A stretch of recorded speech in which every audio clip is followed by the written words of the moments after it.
One. What's up, Duval? It's your favorite former Jag, Bucky Brooks, and I am here to break down all things 2024 NFL draft as it relates to the Jaguars. It was a fantastic draft, 3 days of coverage. We saw all of the selections and those things. I think the one thing that stood out to me about this draft, and we're going to quickly touch on this before we get into the Jags, is just how offensive centric the draft was for most of the teams. We just saw all of these offensive players go off the board. The first 14 picks were offensive players. We saw record numbers of offensive players drafted in the first round, 23, 8 offensive tackles taken, 7 wide receivers, and 6 quarterbacks all selected in the first round. That tied records from each of those positions. And I think it just kind of speaks to the way the depth of the draft was. The last time that we had the podcast, we talked about the Jaguars really need to hone in and nail the first 3 rounds of the draft. And as a team builder, you always think about the first 3 picks in terms of the first 3 rounds. That's the core of your team. Rounds 4 through 7 are your developmental guys. And when you think about those first 3 rounds, you typically want to stick with what we call the marquee positions. So the marquee positions, as we talk about in the building, as it relates to team building, is passers, pass protectors, pass rushers, and playmakers. So your quarterbacks, your offensive tackles, your defensive ends and pass rushing defensive tackles, and then your wide receivers and cornerbacks. Those are the guys that should go in the first 3 rounds because those are the ones that are essential to having a championship team. When you look at the overall draft class in the first 3 rounds, you saw 18 offensive tackles, 16 wide receivers, 14 cornerbacks, 11 edge rushers, 10 defensive tackles. So you saw those marquee positions really come off the board. When the Jaguars entered the draft, they entered the draft with, I would say, 3 big needs. They wanted to make sure that they got another playmaker at wide receiver. They wanted to upgrade what they had in the defensive backfield, and they really wanted to attack that defensive line. Trent Baalke and Doug Peterson were frustrated at the end of last season. We've heard them talk throughout the offseason about being a bigger, stronger, longer team. They want to kind of build a heavyweight contender to deal with some of the bullies that are in the AFC. And I think when you look at the draft, and we look at all of the picks that they were able to acquire, they certainly made steps and strides towards accomplishing that goal of being a bigger, more physical team that can compete with those physical teams that are in the AFC. And as we look at the division, it's going to be really imperative that these guys that were brought in enhance some of the picks that were brought in free agency to make sure that the Jaguars can play the kind of bully ball that they want on both sides of the ball.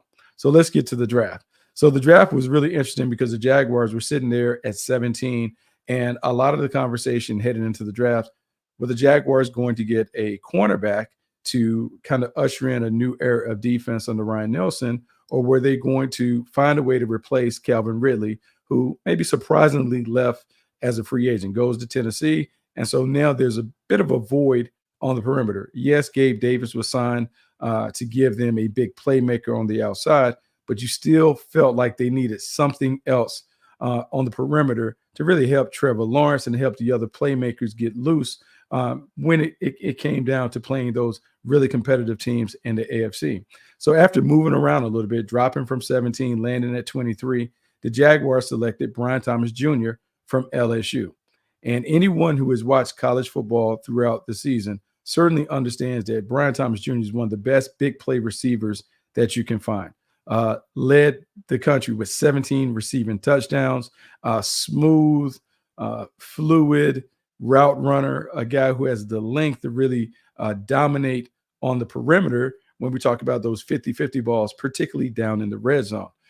The one thing that I would say I was really impressed with when you watch this tape is his ability to make the vertical plays. He's a vertical stretch playmaker, meaning the routes that you will see him typically run, go, post, deep comeback, deep overs, things that are going to net, I would say like big plays, big first downs. He should always be a guy that averages 15 to 16 yards per catch.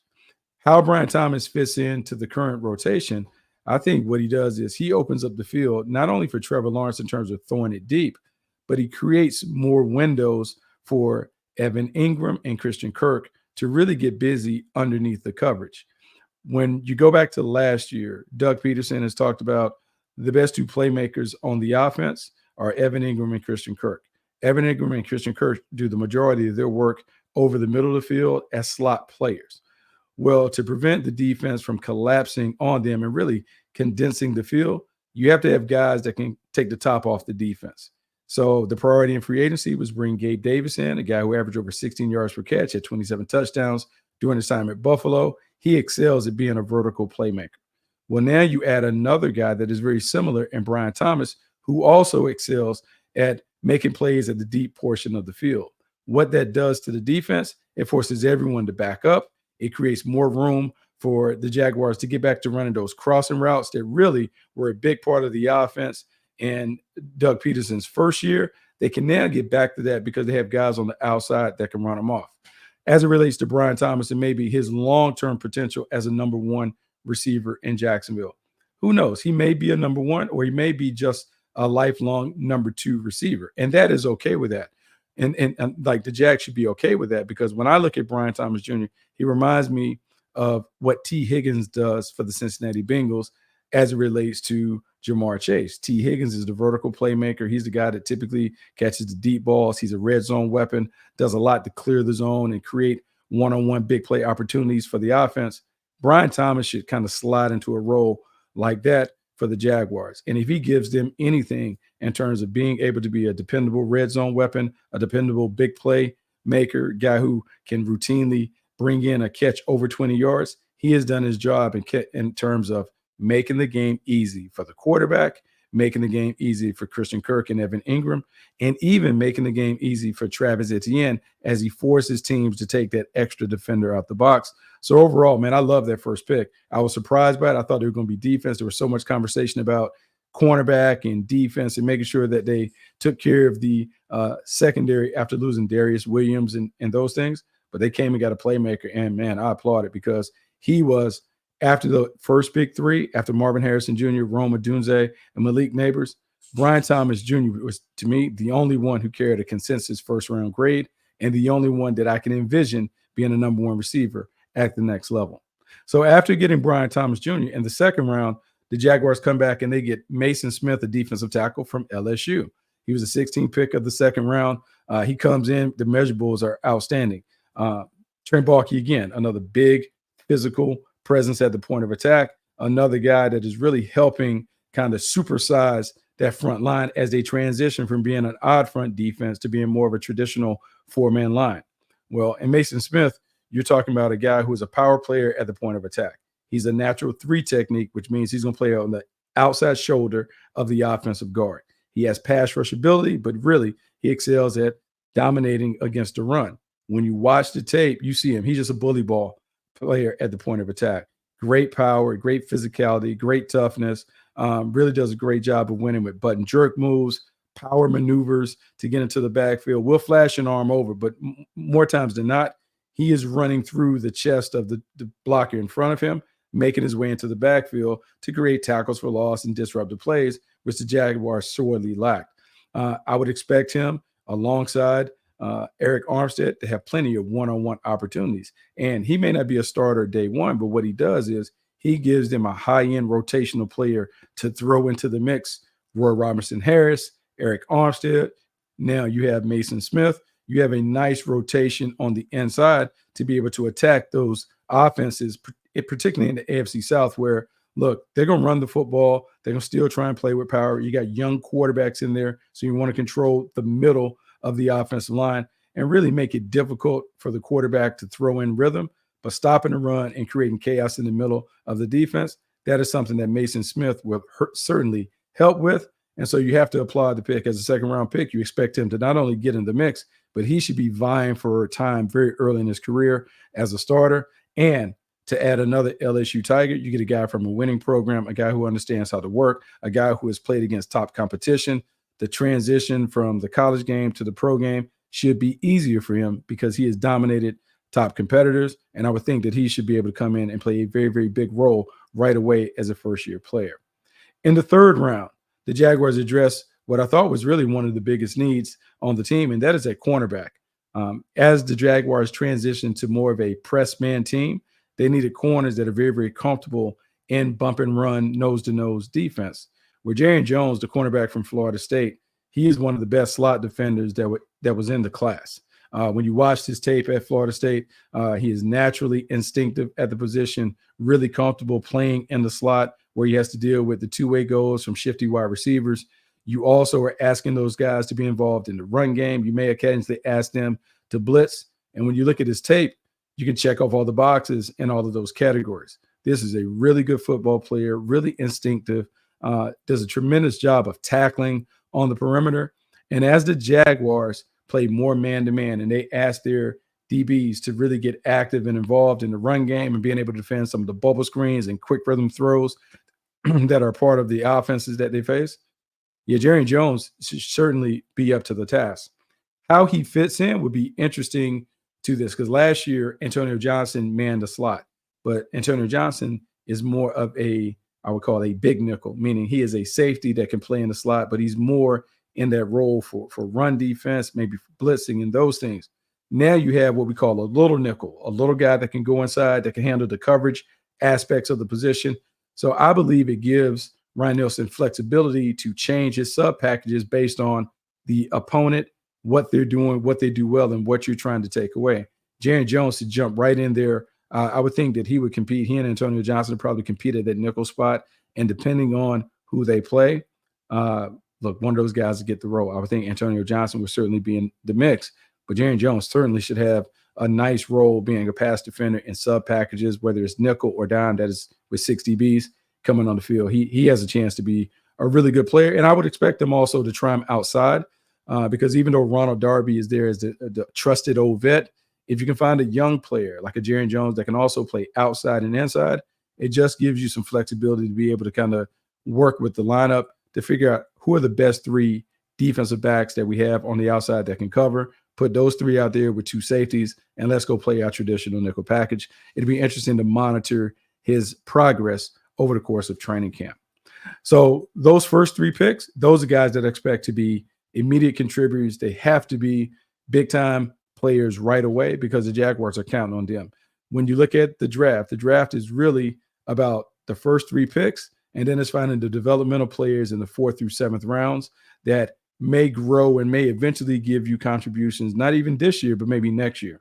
But those first 3 picks, when we think about Brian Thomas, Mason Smith, and Jaron Jones, they should be good. I expect them to play huge roles immediately. Maybe 2 of those guys emerge as solid starters. If they do that, man, you have to grade out this draft class as an A for Trent Baalke in terms of being able to get the kind of production that you want from those early guys. So now let's talk about rounds 4 through 7. This is where, as scouts, we talk about these are developmental players. These are the players that you are hoping that they can find a way to make the team as backup players, as maybe special teams players, but you have hopes of them eventually becoming starters if they have the right tools and if they kind of go about the progress that you expect by hitting those mile markers as players. The first one off the board to me, who I think is going to be a really big addition, and that's Javon Foster from Missouri. Big tackle, 6'5", 313 pounds, 34 and 5-inch arms, 9 5/8-inch hands. So he has big arms, he has long arms, he has big hands. He loves to put his paws on those defenders in the passing game, but really does a good job in the run game. And what I will say about Foster, the footwork is still a work in progress. He's not the best athlete, but he understands how to use his length and his strength to stymie people at the point of attack. And as we're looking at this Jaguars offensive line, when you look at big Cam Robinson at left tackle, think about Ezra Cleveland at left guard, probably Mitch Morse at center, think about Brandon Sheriff at right guard, and then Anton Harrison at offensive tackle. When I look at Javon Foster looks like he fits into that lineup, meaning his size, his body type, the dimensions and the talents that he shows on tape. He looks like he can jump in there and play with those guys. The key for him very early when he shows up, how quickly can he master the footwork? Does he become a guy that can hold his own in pass protection against some of the shifty edge rushers that the Jaguars will play? How well he masters those skills early could determine how he gets into the lineup and how he kind of factors into the rotation as a swing player that gets a jersey every week. Is he going to be one of the top 8 where he dresses out and eventually plays?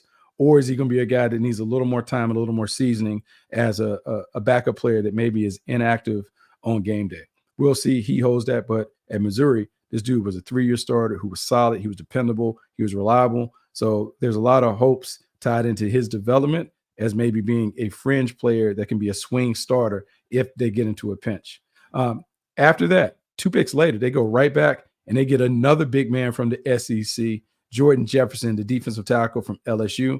That is the 3rd LSU Tiger that come on board. And he is a guy who also should vie for playing time right away.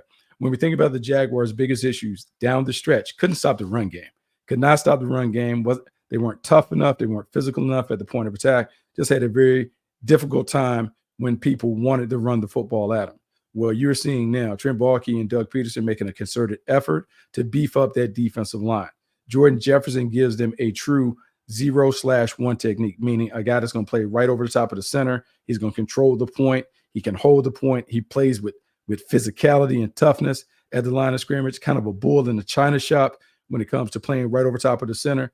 But when you watch his tape, you see him make play after play after play against the run. This is a guy that spent the first few years of his collegiate career at West Virginia, finished up at LSU. And when you go all the way back to even the tape at West Virginia, you see him flash dominant potential as a true nose tackle. As we think about that position in a 4-man front, if they go to some over and under alignments where they kind of shade the front, that's an opportunity for Jordan Jefferson to get on there and to really carve out a role as a nose tackle. Heavy hands, physical, a guy that is really tough to move at the point of attack, as a guy who sits at 313 pounds. He had 34 reps of 225 during the combine. So you're talking about a guy with explosive strength who has the physicality and toughness to kind of do the dirty work as a junkyard dog at the point of attack. You have to love what the Jaguars are doing as it relates to bringing in those big bodies that can really hold up against the running game. So now we go to the 5th round. And in the 5th round, the Jaguars double down at the cornerback position.